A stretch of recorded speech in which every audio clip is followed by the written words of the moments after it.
It's happening, everybody. All right, so we got ourselves a viewer video. Guy Chatel, hope I'm saying that last name correctly. This video is for you. He wants to know the difference between NAG1 and 8-speed automatics, what makes one more desirable than the next, and what difference does it really make, right? Well, first of all, let's talk about the NAG1. NAG1 is an acronym for, I believe it's New Automatic Generation 1. It's Mopar's name for the WA580, which is a Mercedes transmission that's actually got some pretty cool pedigree behind it. It's quite a few AMG cars had that transmission in them, namely one of my favorite, the E55. So that 580, by the way, that 580 stands for the amount of torque that transmission can handle in Newton meters. In American, that basically translates to about 425 pound-feet of torque.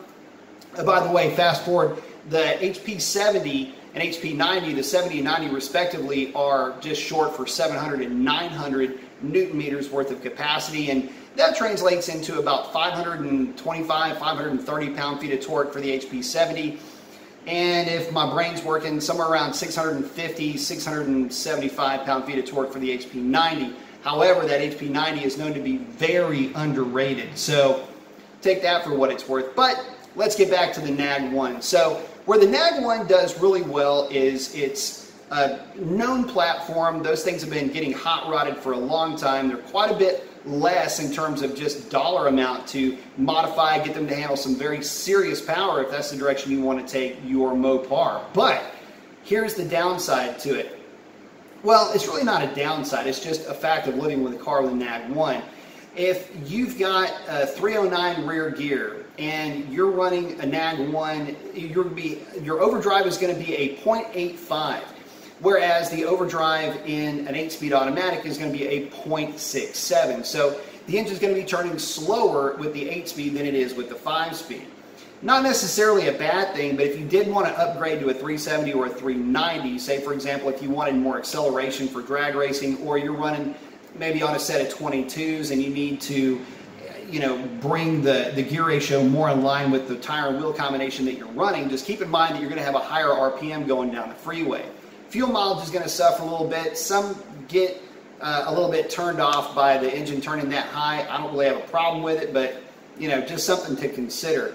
And also, with it being a 5-speed, it's got a 355 or something like that first gear, as opposed to the ridiculous 4.71 in the 8-speed automatic. So it's not going to be as aggressive out of the hole as an 8-speed automatic. But then again, very few transmissions are going to be as aggressive as one of these new 8-speeds. These things are just ridiculous as far as how aggressive they are.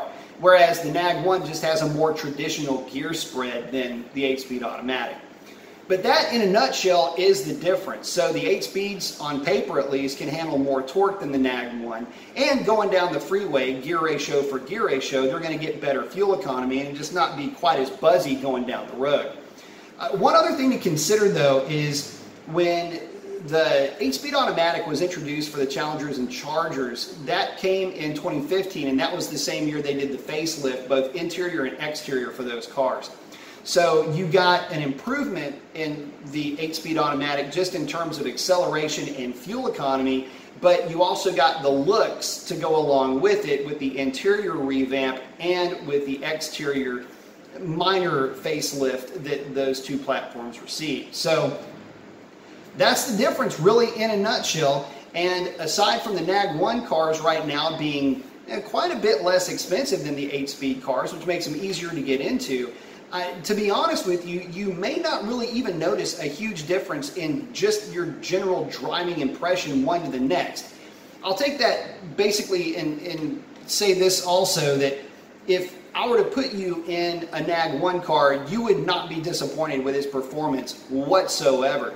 So to say that one is far and away better it's kind of splitting hairs. I mean, if you're at a drag strip, yes, you're going to want to have the 8-speed automatic and a sticky tire.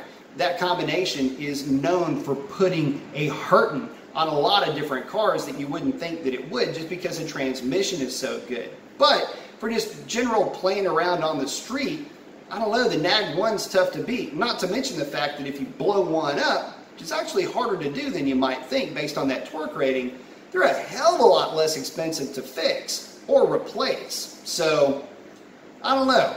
Take what you will from that. I hope that helps you out. And that's a wrap on this one. Post your comments below. Adios.